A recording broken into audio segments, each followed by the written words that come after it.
Good morning, everybody. It's the Savagestacker. All right, so I got a little story for you all, and it's kind of pertaining to the Silicon Valley Bank. And on Friday, I drove about 3 hours away in the storm, crazy atmospheric river here in California, and it was a blowing. And so I was basically in just the worst storm ever, driving 3 hours to go check out a truck, right? Go check out behind a semi, and we're pretty much gonna sit there and hang out with this dude all day, me and three other buddies, and try to get this loan figured out to buy. They needed a couple trucks, I needed a truck, so we're gonna be shopping around trying to get 3 dump trucks, 3 Super 10s. So we've all traveled, so we're planning on being there pretty much all day, picking this guy's ear and just trying to figure stuff out. So in the process of doing all this, we had a few people come in that needed to get their trucks released because the guy does warranty work and fixes trucks there at that shop as well. And the weirdest thing is I hadn't even looked at metals prices yet or stuff going on with Silicon Valley Bank or anything. I haven't checked anything out that morning. I was paying attention to the road because it was storming and I was driving. So we had a guy come in there and the guy goes, "Oh, great, this guy's bringing me money finally." And apparently this dude had been pre-approved for a $40,000 loan to pay for the repairs on his semi, and apparently it wasn't under warranty no more or whatever, but guy's trying to get his truck out and he owed the guy 40 grand. So he got pre-approved the day before, and he goes in there and shakes his head, sad face, like, no, it ain't gonna happen. And he's like, "Well, what happened?" He's like, "I don't know. I was pre-approved yesterday. Everything was good, and he told me to come back to this morning to get the money, and they told me no." So instantly, I'm like, "Huh." I jump on my phone. I look at gold. It's skyrocketing. Silver, kind of not doing much, but it is going up. I look at the news on Kitco, and boom, in big bold red little bar, it's like second largest bank or whatever, Silicon Valley is closing its door today, is going under. So I read the article and I'm like, huh. And I look over at dude, I'm like, "Did you read this?" He's like, "Yeah, I've been stressed out about it all day." And sure enough, half hour later, another guy comes in and same thing. He's like, shakes his head like, "Hey, I'm not gonna be able, they won't give me the loan now." And he's like, "Son of a gun." And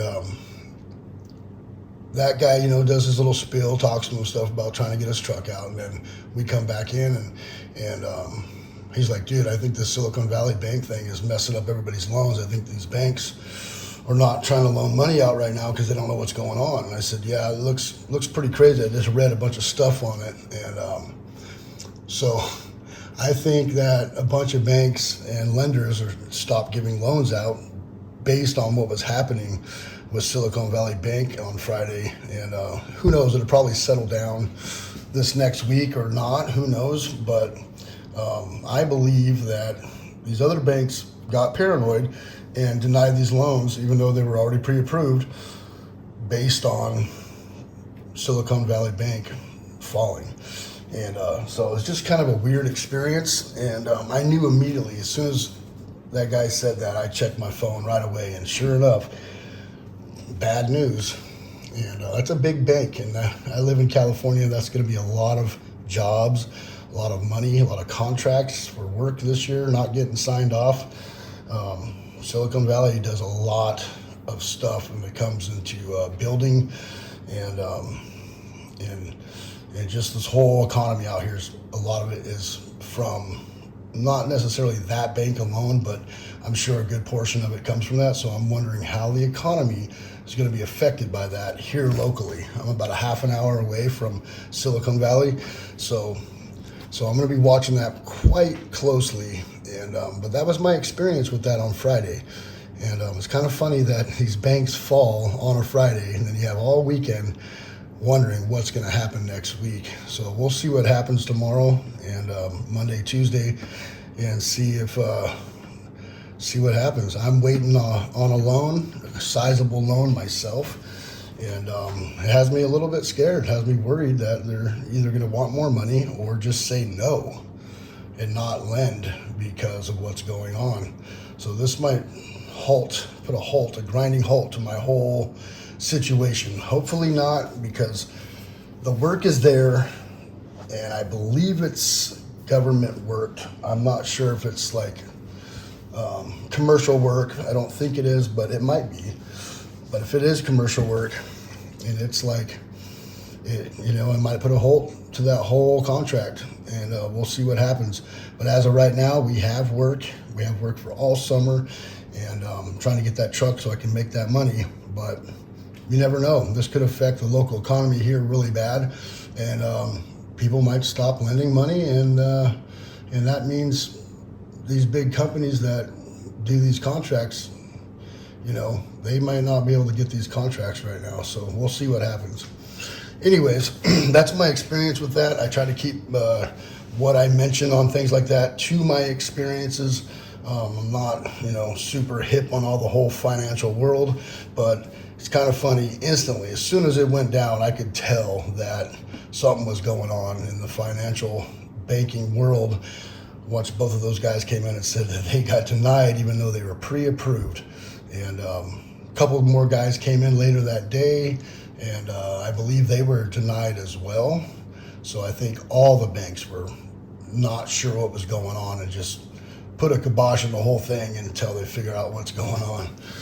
All right, so fingers crossed that I can get this business kicking off. We'll see. We'll find out next week for sure what happens.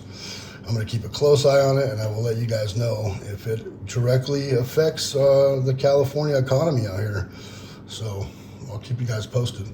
All right, I got all kinds of stuff out here, all kinds of silver, and I got all kinds of like vintage bars, and big bars, and little bars, and tiny bars. And I pulled out the Eagles because I haven't pulled out the Eagles in a while. I wanted to take a look at them.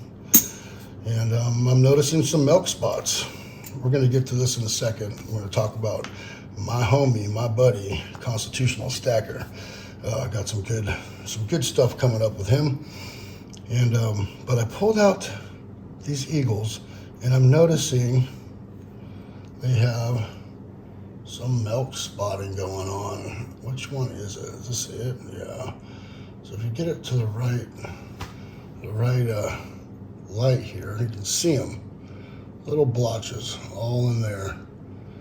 And they didn't have that when I put these things away like 2 years ago. And yeah, quite a few of them. You can see it on the side too. I have, look at that right there, milk spots on them. And I don't play with these often. I don't pull them out, and I don't really put them in videos because I don't want them all scratched up. And these 2014s right here are straight out of a monster box that I watched the LCS open up in front of me. And I bought about 7 tubes of those from him. And yeah, that's all these here. Then we got some 2016s. Look at the 2016s. They just look so much better. Look how even the frosting is on them. Nice and even and clean looking.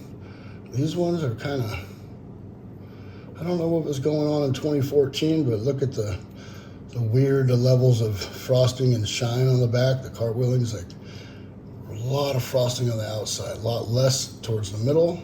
Leaves like a weird ring. And the 2016s, they don't really do that. And there's a lot less milk spots on these 2016s than there was in 2014. So definitely weird how the metal is and how the frosting and just their finishes on the Eagles, how they've changed over the years. Some are really, really shiny. Some are kind of flat like this. Some are really weird frosting like this one. And just pretty cool. They're all different, which is kind of odd to me. I have, where did I put it? Excuse me for 1 second here. Oh, right here. Some Britannias. And I like the Britannias, but this isn't it. But you can see there's milk spotting on those as well, little dots. But I have one I just bought these. These are the type 1s, 2023s. And there's one of them that is extremely bad. Here we go. Look at that milk spots all through the whole thing right there.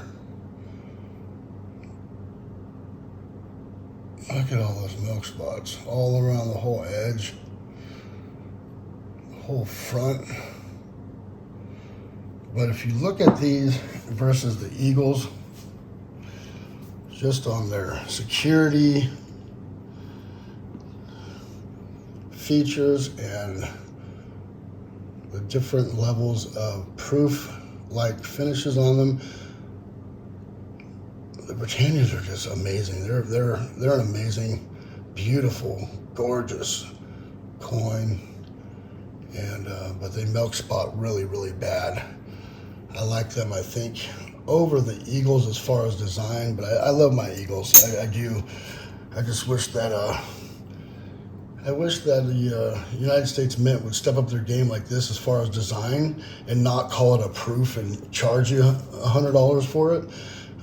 I think they should do something like this, you know, put some nice security features on there and just do some nice designs. That's what I think they should do, but who knows? What do you guys think about government minted bullion versus generic? Here's a generic round right here versus, you know, an eagle. They're just generic. Really nice though, but do you guys prefer the government minted stuff or the generic stuff? Bars, rounds, coins? What do you prefer? And what do you think the local coin shops prefer? If you bring in Eagles or Britannias or Maples, they have a set price. They sell no matter what, no questions asked, no weird stuff going on at all of them. But if your LCS is heavy, really heavy on generics and just has tons of them, and he might even say, hey, I don't want to buy no more generics because I have so much. But if you brought in 5 tubes of Eagles, I guarantee you he'd buy every one of them. Every one of them. And that's the cool thing about government minted bullion, is that it just sells really well, you know, but the premiums are nuts, you know. Are you gonna ever get that premium back? There's no standard for these local coin shops, so what they're paying here might not be way different at some other place.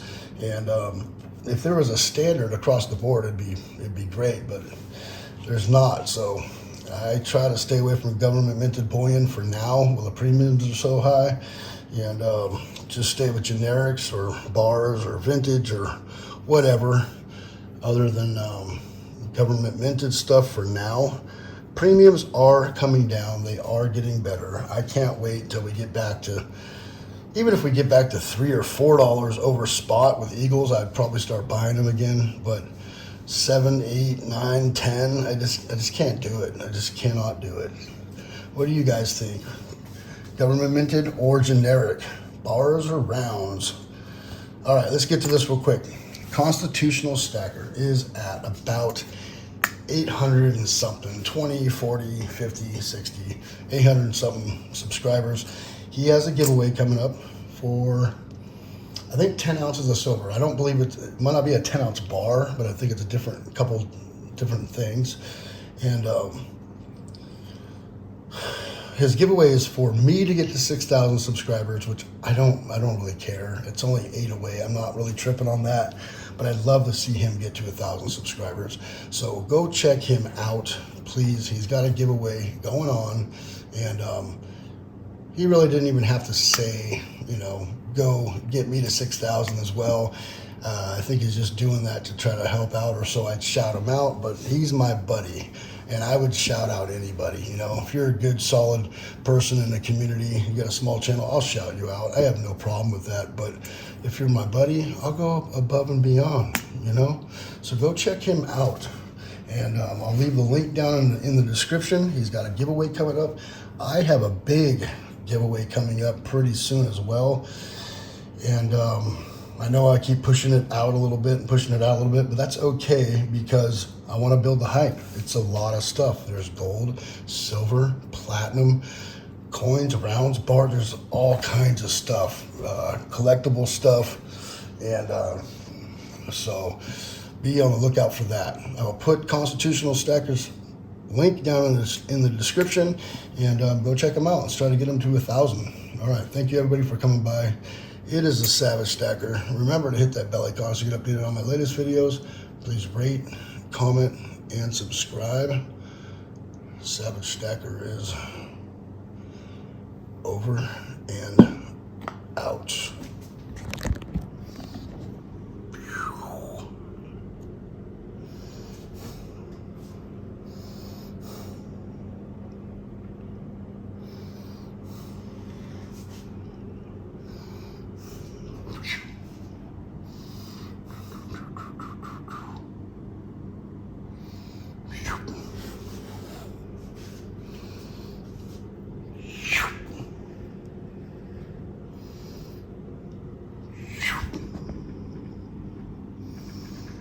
Amazing.